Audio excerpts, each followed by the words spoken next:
workshop is actually going to be based on my workbook, You Are Not Alone. So first, let's talk about affirmations.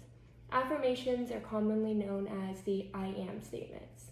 And these are ways that we encourage ourselves, that we provide emotional support.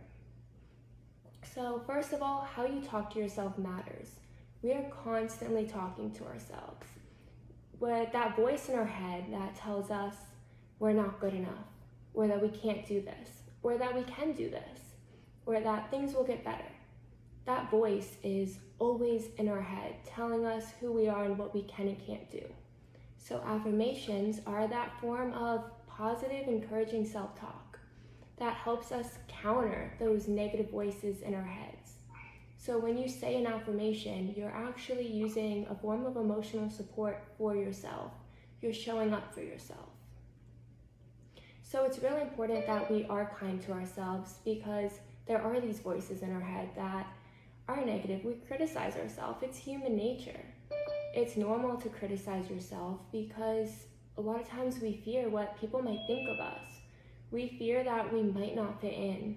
We fear that maybe we can't do this, maybe that we're going to fail. And if we put those thoughts in our head and allow those thoughts to take over, then it becomes overwhelming and it's more likely to happen that we can't handle something.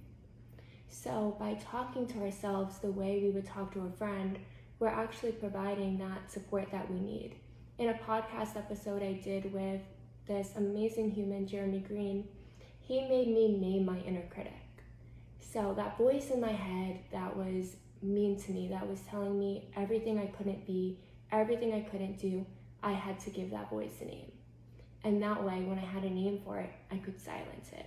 So I want to ask you the same thing Jeremy asked me. What would you name your inner critic?